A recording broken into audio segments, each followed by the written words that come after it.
Good morning student, science गुरुजी में आपका स्वागत है। तो आज हम पढ़ेंगे न्यूमेरिकल्स, जो कि हमारा सेकंड पार्ट, आज पार्ट सेकंड। ठीक है, आज से हम एनसीईआरटी बुक के क्वेश्चन आंसर सोल्व करेंगे। ठीक है, इलेक्ट्रिक करंट के, ये क्लास 10 का टॉपिक है। तो शुरू करते हैं आज का पहला क्वेश्चन। तो आपका पहला क्वेश्चन है, a piece of wire of resistance, एक वायर का पीस है जिसका रेजिस्टेंस R है, is cut into 5 equal parts, और 5 इक्वल पार्ट्स से डिवाइड किया गया है। These parts are then connected into parallel combination. Parallel combination में if the equivalent resistance in R dash is R dash, equivalent resistance किसका निकलेगा, जब ये पैरेलल कॉम्बिनेशन में बनेगा उसका रेजिस्टेंस मैंने बता दिया R dash. Then find the ratio of R upon R dash, तो अपन को R अपॉन R डैश का रेशियो फाइंड करना है। देखिए कैसे करेंगे सॉल्यूशन, ये आपका ऑब्जेक्टिव टाइप है, उसको मैं सोल्व करके बता रहा हूँ कैसे क्या आंसर आएगा। देखिए, तो रेजिस्टेंस R है 5 10 5 इक्वल पार्ट्स। तो स्टार्टिंग में मान लिया अपन ने ये वायर था, ठीक है, इसके लिए रेजिस्टेंस की value R, length L and cross section area A, और जो मटेरियल पे डिपेंड करता है वो होता है रो। रो डिपेंड्स ऑन मटेरियल, तो मटेरियल सेम है, सेम मटेरियल क्या है, ठीक है, लेंथ सेम है, लेंथ अभी इसके L मान ली, क्रॉस सेक्शन एरिया A और रेजिस्टेंस R। इसको 5 इक्वल पार्ट्स है, 1 2 3 4 5 पार्ट्स हो गए। ठीक है, तो 5 पार्ट्स में डिवाइड करने के बाद मल्टीप्लाई बाय 5। सो इसका रेजिस्टेंस मान लिया अपन ने R P, resistance of parts, ठीक है, लेंथ वही रहेगी, क्रॉस सेक्शन लेंथ क्या हो गई L अपॉन 5। ओके, लेंथ क्या हो गई L upon 5, cross section area A हो गया। सो रेजिस्टिविटी इसकी भी एक ही रहेगी, ये भी मटेरियल है, तो रेजिस्टिविटी क्या रहेगी, similar. So both wires are made up of same material, so rho 1 is equal to rho 2। so rho का फॉर्मूला क्या होता है, rho is equal to R A upon L। This is the formula of rho, the resistivity. So R A upon L, R2 के लिए R P A similar है, L क्या गया L upon 5। So A से A cancel, R से R cancel, sorry L से L cancel, so R is equal to ये 5 किधर चला जाएगा ऊपर, 5 RP। इसका मतलब है RP is equal to R1 upon 5। RP की वैल्यू मतलब जो इस पार्ट की वैल्यू होगी रेजिस्टेंस की, वो R के इस पूरे के 5 का डिवाइड हो जाएगा उसका। तो आपको क्या करना है, जब ये पैरेलल कॉम्बिनेशन में होंगे, when 5 parts are in parallel combination then R dash, question में दे रखा है रेजिस्टेंस का इक्विवेलेंट रेजिस्टेंस क्या होगा, R dash is equal to 1 upon R dash is equal to 1 upon RP multiply by 5 से मल्टीप्लाई कर देंगे, ठीक है, या plus 1 upon RP plus 1 upon RP plus 1 upon RP plus 1 upon RP। Okay, so 5 multiply 1 upon RP, so 1 upon R dash is equal to, अब RP की value क्या है, R upon 5 multiply R upon 5, this 5 comes as numerator, so 5 5 25 upon R equal to 1 upon R dash, so R upon R dash is equal to 25। so R upon R dash की value क्या आ गई, 25 आ गई। ठीक है, कोई भी doubt नहीं होना चाहिए, सिंपल सा क्वेश्चन है। इक्वल क्या रहेगा, मटेरियल इक्वल है तो इसका रो 1 और रो 2 इक्वल रहेगा। रो का फॉर्मूला लगाया, यहाँ से RP और R के बीच में रिलेशन निकाला, फिर यहाँ से अपन ने देखा कि टोटल इक्विवेलेंट रेजिस्टेंस कितना है R डैश, तो R डैश के लिए ये कर दिया 5 टाइम्स मल्टीप्लाई जाएगा, वैल्यू पुट कर देंगे यहाँ से ये वैल्यू गई और ये इस तरीके से कंप्लीट हो जाएगा। ओके, कोई दिक्कत नहीं आनी चाहिए, ठीक है। सो सेकंड क्वेश्चन आपका आता है, which of the following term does not represent electric power in a circuit. इन चारों में से कौन सी चीज इलेक्ट्रिकल पावर को रिप्रेजेंट नहीं करती है। तो देखिए, जैसे कि हम जानते हैं power is equal to work upon time. Okay, so work is equal to V is equal to W upon Q. So W is equal to VQ. So VQ upon T. So P is equal to Q upon T क्या होता है I, because Q upon T is equal to I. So V is equal to, देखिए सही है। Second, by Ohm's law, Ohm's law से क्या आया, V is equal to IR. So P is equal to IR multiply I square R, ये भी सही है। Third, again Ohm's law, R is equal to V upon I. So याद रख देंगे, सही, I is equal to V upon R। Okay, ठीक है। तो I is equal to V upon R, यहाँ पे रखेंगे P I square. So V square upon R square multiply R से R, V square upon R, V square upon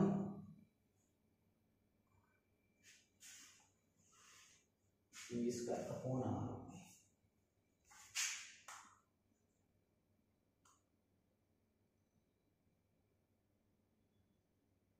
V square upon R, ठीक है। V square upon R, तो ये भी सही हो गया। बचा कौन, ये, तो ये आएगा आपका आंसर, ठीक है। डाउट नहीं होना चाहिए, सिंपल सा है, कोई प्रॉब्लम नहीं आएगी, ठीक है। क्वेश्चन आपका आता है, an electric bulb is rated 220 volt and 100 watt, then it is operated on 110 volt, then power consumed will be. मतलब एक इलेक्ट्रिक बल्ब है, उसके ऊपर ये चीज लिख रही है 220 volt at 1000 watt, then it is operated for 110 volt. तो 110 वोल्ट पोटेंशियल पे वो कितनी पावर कंज्यूम करेगा, ये निकालना है अपन को। तो सबसे पहले अपन नॉर्मल गिवन क्या है, P is equal to 1000 watt और potential V is equal to 220 volt, because as we know P is equal to VI, ठीक है। So I is equal to P upon V. So P की value कितनी आ गई, 1000 upon, sorry, हाँ, ठीक है। तो I की वैल्यू कितनी आ गई, P upon,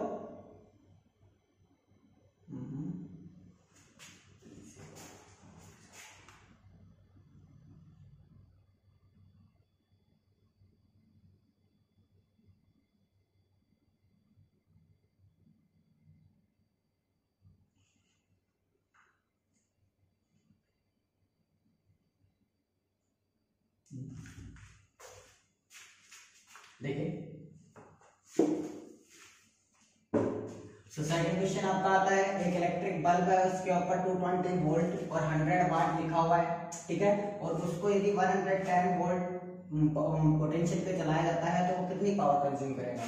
so given P is equal to 100 watt and V is equal to 220 volt. ये वाट होता है, ये वो वोल्ट होता है, ठीक है। So because as we know P is equal to V upon R square, okay, so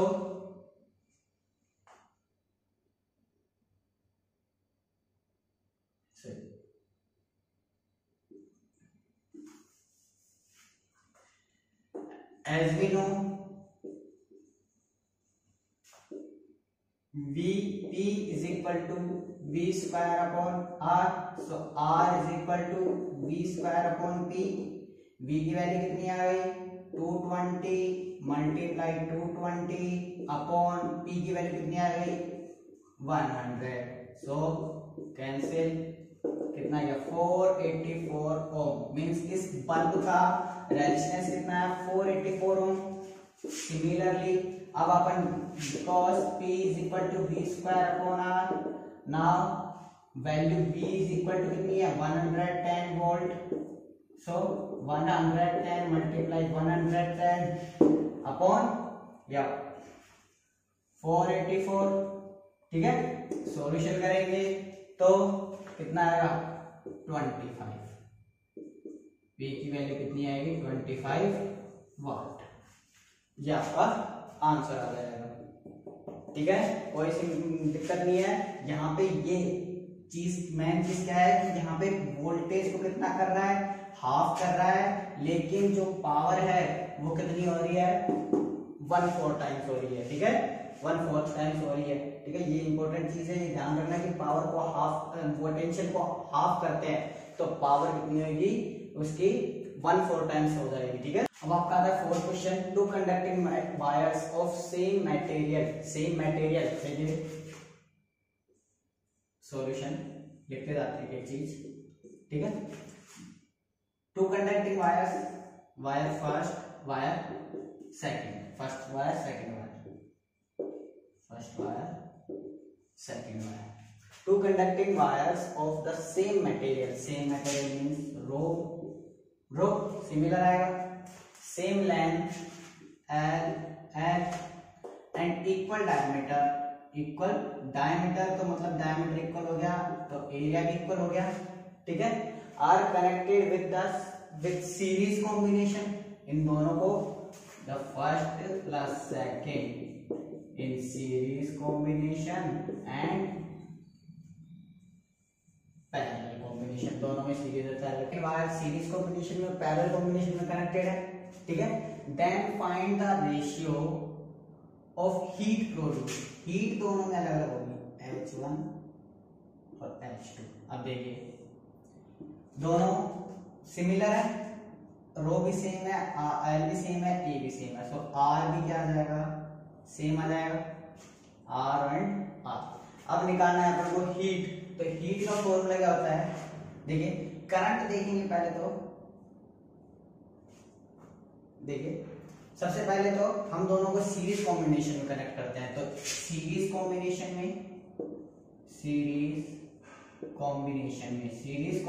में क्या होगा R S is equal to R plus R equal to 2R, okay. In parallel combination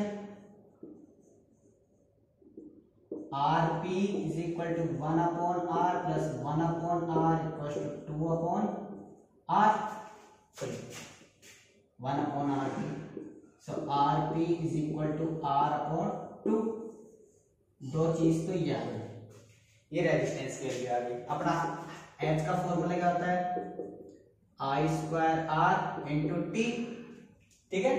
यहाँ पे I square R into T, so इसके लिए R, ये series combination के लिए, ये पैरेलल कॉम्बिनेशन की हीट, ये वैल्यू अपनी अलग है, ठीक है।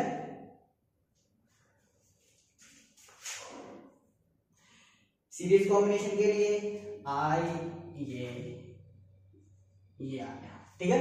अब देखिए अब यहां से वोल्टेज क्या है, पोटेंशियल दोनों का सिमिलर है, so I S is equal to ohm's law के द्वारा क्या आया ohm's law V is equal to I R, so I is equal to V upon R, so V upon R S, मतलब V upon R S की value कितनी आई 2R, और IP is equal to V upon RP, V upon R upon 2 means 2V upon R, दो values या value put कर दो। यहाँ पे निकालना क्या है ratio of H S upon H P is equal to I S square R S into T, I S square into R P into T, T से टी कैंसिल। देखिए अब इसके बाद वैल्यू पुट करेंगे, वैल्यू पुट करेंगे तो अपन निकलेगा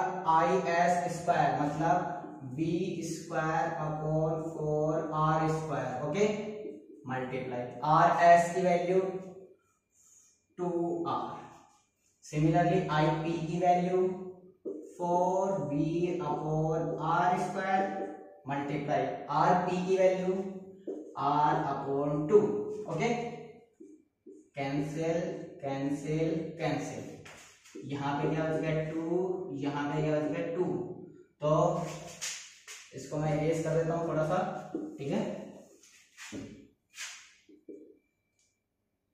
क्या बच गया ऊपर 1/2, नीचे क्या बच गया 2/1, 1/2 मल्टीप्लाई, इसको क्या कर देंगे reciprocal 1/2 1/4, so 1/4 is your answer. समझ में आया? कोई दिक्कत नहीं होनी चाहिए, सिंपल सा क्वेश्चन है, बस यहाँ पे आपको सीरीज कॉम्बिनेशन से रेजिस्टेंस निकालना है, पैरेलल से रेजिस्टेंस निकालना है, फिर इलेक्ट्रिक करंट IS और IP की वैल्यू निकालनी है और दोनों यहाँ पे वैल्यू पुट करनी है, ठीक है। एक दो बार प्रैक्टिस करोगे इजीली हो जाएगा। देखिए नेक्स्ट क्वेश्चन आता है, how is voltmeter connected in a circuit to measure the potential difference between two points. दो पॉइंट्स के बीच में यदि अपन को पोटेंशियल डिफरेंस क्या वो मेजर करना है तो हम उसको किस मेथड में कैसे कनेक्ट करेंगे। तो आंसर लिखेंगे, यहाँ पे सॉल्यूशन नहीं लिखेंगे, ठीक है। आंसर क्या आएगा, देखो वोल्टमीटर हमेशा, जैसे कोई सर्किट है करंट फ्लो कर रहा है तो इस पॉइंट और इस पॉइंट के बीच में ए और बी के बीच में यदि आपको वोल्टेज नापना है तो आपको वोल्टमीटर हमेशा कौन से कॉम्बिनेशन लगाना पड़ेगा, पैरेलल कॉम्बिनेशन में। आता है एमीटर को, एमीटर आ मान लो हाउ इज, इसकी जगह एमीटर बोल दे, how is ammeter interacted to measure the electric current between current in circuit, ठीक है। तो हम क्या करेंगे, एमीटर के लिए क्या करेंगे, एमीटर हमेशा कौन से कॉम्बिनेशन में लगता है, सीरीज कॉम्बिनेशन में। क्यों, क्योंकि एमीटर की तो पता है कि इधर से कितने इलेक्ट्रॉन्स आ रहे हैं और इधर से कितने इलेक्ट्रॉन्स जा रहे हैं, और करंट की डायरेक्शन क्या होगी, ये करंट की डायरेक्शन होगी, ठीक है। तो इलेक्ट्रॉन्स को काउंटिंग करने के लिए एमीटर हमेशा कौन सा कॉम्बिनेशन लगाया जाता है, सीरीज कॉम्बिनेशन में, ठीक है। वोल्टमीटर किसमें लगाया जाता है, वोल्टमीटर किसमें लगाया जाता है, पैरेलल कॉम्बिनेशन में, ठीक है। तो इस तरीके से आपके आज के 5 क्वेश्चंस कंप्लीट होते हैं। नेक्स्ट वीडियो अपन पार्ट 3 बनाएंगे जिसके अंदर इसके आगे के क्वेश्चंस आएंगे, ठीक है। और इन क्वेश्चंस की जो बुक है एनसीईआरटी की जो बुक है उस बुक को डाउनलोड करने के लिए नीचे डिस्क्रिप्शन में लिंक दे रखा है, उस लिंक से आप अपनी बुक डाउनलोड कर सकते हैं और वहां से आप क्वेश्चंस की खुद की प्रैक्टिस भी कर सकते हैं। Thank you, have a nice